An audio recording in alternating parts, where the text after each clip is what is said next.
열왕기하 16장. 르말리의 아들 베가 제17년에 유다의 요담 왕의 아들 아하스가 왕이 되었다. 아하스가 왕이 되었을 때에 그의 나이는 20살이었다. 그는 예루살렘에서 16해 동안 다스렸다. 그러나 그는 주 하나님께서 보시기에 올바른 일을 하지 않았다. 그는 그의 조상 다윗이 한 대로 하지 않았다.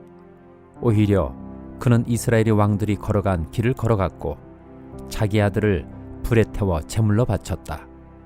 이것은 주님께서 이스라엘 자손이 보는 앞에서 쫓아내신 이방 민족의 역겨운 풍속을 본받은 행위였다. 그는 직접 산당과 언덕과 모든 푸른 나무 아래에서 제사를 지내고 분향하였다. 그때에 시리아의 루신 왕과 이스라엘의 르말리아의 아들 베가 왕이 예루살렘을 치려고 올라와서 아하스를 포위하기는 하였으나 정복하지는 못하였다. 그때 시리아의 루신 왕이 시리아에게 엘랏을 되찾아 주었고 엘랏에서 유다 사람들을 몰아내었으므로 시리아 사람들이 이날까지 엘랏에 와서 살고 있다.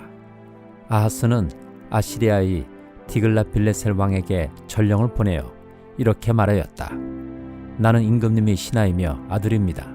올라오셔서 나를 공격하고 있는 시리아 왕과 이스라엘 왕의 손에서 나를 구원하여 주십시오. 그런 다음에 아하스는 주님의 성전과 왕궁의 보물창고에 있는 금과 은을 모두 꺼내어 아시리아의 왕에게 선물로 보냈다. 아시리아의 왕이 그의 요청을 듣고 다마스쿠스로 진군하여 올라와서는 그 성을 함락시켰다. 그리고 그 주민을 길로 사로잡아 가고 루시는 살해하였다. 아하스 왕은 아시리아의 디글랏빌레셀 왕을 만나려고 다마스쿠스로 갔다. 그는 그곳 다마스쿠스에 있는 제단을 보고 그 제단의 모형과 도본을 세밀하게 그려서 우리야 제사장에게 보냈다. 그래서 우리야 제사장은 아하스 왕이 다마스쿠스로부터 보내온 것을 따라서 제단을 만들었다. 우리야 제사장은 아하스 왕이 다마스쿠스로부터 돌아오기 전에 제단 건축을 모두 완성하였다. 왕은 다마스쿠스로부터 돌아와서 그 제단을 보고 제단으로 나아가 그 위로 올라갔다. 그리고 거기에서 그가 직접 번제물과 곡식제물을 드렸고 부어드리는 제물을 따르기도 하였다. 또 제단 위에 화목제물의 피도 뿌렸다. 그리고 그는 주님 앞에 놓여있는 놋제단을 성전 앞에서 옮겼는데 새 제단과 주님의 성전 사이에 있는 놋제단을 새 제단 북쪽에 갖다 놓았다. 아하스 왕은 우리야 제사장에게 명령하였다. 아침 번제물과 저녁 곡식예물, 왕의 번제물과 곡식예물, 또 이 땅의 모든 백성의 번제물과 곡식예물과 부어드리는 예물을 모두 이 큰 제단 위에서 드리도록 하고 번제물과 희생제물의 모든 피를 그 위에 뿌리시오. 그러나 그 놋제단은 내가 주님께 여쭤볼 때만 쓰겠소. 우리의 제사장은 아하스 왕이 명령한 대로 이행하였다. 아하스 왕은 대야의 놋새 테두리를 떼어버리고 놋대야를 그 자리에서 옮기고 또 놋새 소가 받치고 있는 놋새 바다를 뜯어내어 돌받침 위에 놓았다. 또 그는 아시리아 왕에게 경의를 표하려고 주님이 성전 안에 만들어둔 왕의 안식일 전용 통로와 주님이 성전 바깥에 만든 전용 출입구를 모두 없애버렸다. 아하스가 행한 나머지 모든 일은 유다 왕 역대지략에 기록되어 있다. 아하스가 죽어 잠드니 그를 그의 조상과 함께 다윗성에 장사하였고 그의 아들 히스기야가 그의 뒤를 이어 왕이 되었다. 디도서 2장. 그대는 건전한 교훈에 맞는 말을 하십시오.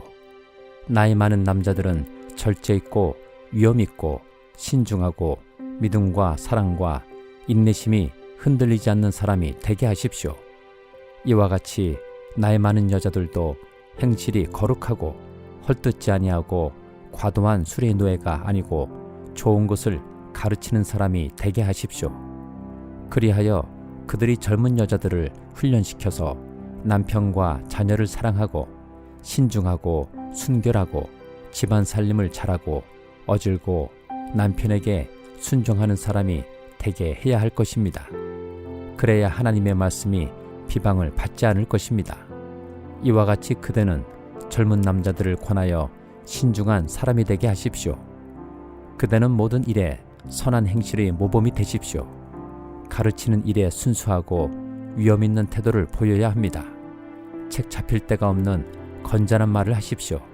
그리하면 반대자도 우리를 걸어서 나쁘게 말할 것이 없으므로 부끄러움을 당할 것입니다. 종들을 가르치되 모든 일의 주인에게 복종하고 그들을 기쁘게 하고 말대꾸를 하지 말고 훔쳐내지 말고 온전히 신실하라고 하십시오. 그러면 그들이 모든 일에서 우리의 구주이신 하나님의 교훈을 빛낼 것입니다. 모든 사람에게 하나님의 구원의 은혜가 나타났습니다. 그 은혜는 우리를 교육하여 경건하지 않음과 속된 정욕을 버리고 지금 이 세상에서 신중하고 의롭고 경건하게 살게 합니다. 그래서 우리는 복된 소망, 곧 위대하신 하나님과 우리 구주 예수 그리스도의 영광이 나타나기를 고대합니다. 그리스도께서는 우리를 위하여 자기 몸을 내주셨습니다. 그것은 우리를 모든 불법에서 건져내시고 깨끗하게 하셔서 선한 일에 열심을 내는 백성으로 삼으시려는 것입니다. 그대는 권위를 가지고 이것들을 말하고 사람들을 권하고 책망하십시오. 아무도 그대를 업신여기지 못하게 하십시오. 호세아 9장. 이스라엘아, 너희는 기뻐하지 말아라. 이방 백성들처럼 좋아 날뛰지 말아라. 너희는 하나님에게서 떠나서 음행을 하였다. 너희는 모든 타작마당에서 창녀의 몸값을 받으며 좋아하고 있다. 그러나 타작마당에서는 먹거리가 나오지 않고 포도주 틀에서는 새 포도주가 나지 않을 것이다. 에브라임이 주님의 땅에서 살 수 없게 되어 다시 이집트로 돌아가고 아시리아로 되돌아가서 부정한 음식을 먹을 것이다. 이방 땅에서는 주님께 포도주를 제물로 부어드릴 수 없고 그들이 바치는 제물이 주님을 기쁘게 해드릴 수도 없을 것이다. 그들이 먹는 것은 초상집에서 먹는 음식과 같아서 그것을 먹는 사람들마다 부정을 타게 될 것이다. 그들이 먹는 것은 허기진 배나 채울 수 있을 뿐 주님께서 계신 집으로 가져다가 바칠 것은 못 된다. 절기가 오고 주님께 영광을 돌릴 잔칫날이 돌아와도 무엇을 제물로 드릴 수 있겠느냐? 재난이 닥쳐와서 백성들이 흩어지는 날 이집트가 그 피난민을 받아들여도 끝내 멤피스 땅에 묻히는 신세가 되고 말 것이다. 가지고 간 귀중한 금은 보화는 잡초 속에 묻히고 살던 곳은 가시덤불로 덮일 것이다. 이스라엘은 알아라. 너희가 보복을 받을 날이 이르렀고 죄 지은 만큼 벌받을 날이 가까이 왔다. 너희는 말하기를 이 예언자는 어리석은 자요 영감을 받은 이자는 미친 자다 하였다. 너희의 죄가 많은 만큼 나를 미워하는 너희의 원한 또한 많다. 하나님은 나를 예언자로 임명하셔서 에브라임을 지키는 파수꾼이 되게 하셨다. 그러나 너희는 예언자가 가는 길목마다 덫을 놓았다.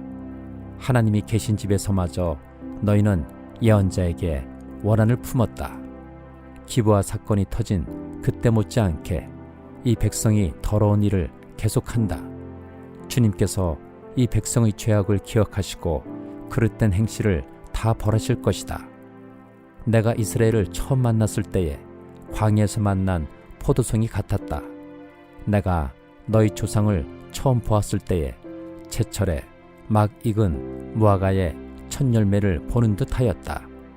그러나 바알브올에 이르자 그들은 거기에서 그 부끄러운 우상에게 몸을 바치고 우상을 좋아하다가 우상처럼 추악해지고 말았다. 이제 에브라임은 새와 같은 꼴이 될 것이다. 에브라임의 영광은 새처럼 날아갈 것이다. 아기가 태어나는 일도 없고 여인들이 임신하는 일도 없고 아기를 낳는 일도 없을 것이다. 이미 낳아서 기르는 자식들은 내가 빼앗을 것이다. 한 아이도 살려두지 않을 것이다. 내가 이 백성을 버리는 날에 재앙이 이 백성에게 닥칠 것이다. 내가 보기에 에브라임은 아름다운 곳에 심긴 들어와 같습니다만 에브라임이 제 자식들을 살인자에게 끌어다 주게 되었습니다. 주님, 그들에게 벌을 내리십시오. 주님께서는 무슨 벌을 내리시고자 하십니까? 아이 베지 못하는 태를 주시고 저진하지 않는 가슴을 주십시오. 이 백성의 온갖 죄악은 길갈에서 시작된다. 내가 그들을 미워하기 시작한 것도 길갈에서다. 하는 짓이 악하니 그들을 나의 집에서 쫓아내겠다. 다시는 그들을 사랑하지 않을 것이다. 대신 일하는 것들도 모조리 나를 거슬렀다. 에브라임은 그 밑동이 찍혀서 뿌리가 말라버렸으니 열매를 맺지 못할 것이다. 그들이 자식을 낳는다 하여도 그들이 낳은 귀여운 자식들을 내가 죽게 할 것이다. 백성이 하나님의 말씀을 듣지 않으니 나의 하나님이 백성을 버리실 것이다. 그 백성은 만민 사이에서 떠도는 신세가 될 것이다. 시편 126장. 주님께서 시온에서 잡혀간 포로를 시온으로 돌려보내실 때에 우리는 꿈을 꾸는 사람들 같았다. 그때 우리의 입은 웃음으로 가득 찼고 우리의 혀는 찬양의 함성으로 가득 찼다. 그때에 다른 나라 백성들도 말하였다. 주님께서 그들의 편이 되셔서 큰 일을 하셨다. 주님께서 우리 편이 되시어 큰 일을 하셨을 때에 우리는 얼마나 기뻤던가. 주님, 네겝의 시내들에 다시 물이 흐르듯이 포로로 잡혀간 자들을 돌려보내 주십시오. 눈물을 흘리며 씨를 뿌리는 사람은 기쁨으로 거둔다. 울며 씨를 뿌리러 나가는 사람은 기쁨으로 단을 가지고 돌아온다. 시편 127장. 주님께서 집을 세우지 아니하시면 집을 세우는 사람의 수고가 헛되며 주님께서 성을 지키지 아니하시면 파수꾼이 깨어있음이 헛된 일이다. 일찍 일어나고 늦게 눕는 것, 먹고 살려고 애써 수고하는 모든 일이 헛된 일이다. 진실로 주님께서는 사랑하시는 사람에게는 그가 잠을 자는 동안에도 복을 주신다. 자식은 주님께서 주신 선물이요 태 안에 들어있는 열매는 주님이 주신 상급이다. 젊어서 낳은 자식은 용사의 손에 쥐어있는 화살과도 같으니 그런 화살이 화살통에 가득한 용사에게는 복이 있다. 그들은 성문에서 원수들과談판할 때에 부끄러움을 당하지 아니할 것이다. 시편 128장. 주님을 경외하며 주님의 명에 따라 사는 사람은 그 어느 누구나 복을 받는다. 내 손으로 일한 만큼 내가 먹으니 이것이 복이요 은혜이다. 내 집 안방에 있는 내 아내는 열매를 많이 맺는 포도나무와 같고 내 상에 둘러앉은 내 아이들은 올리브 나무의 묘목과도 같다. 주님을 경외하는 사람은 이와 같이 복을 받는다. 주님께서 시온에서 너에게 복을 내리시기를 빈다. 평생토록 너는 예루살렘이 받은 은총을 보면서 살게 될 것이다. 아들, 딸, 손자, 손녀 보면서 오래오래 살 것이다. 이스라엘의 평화가 깃들기를.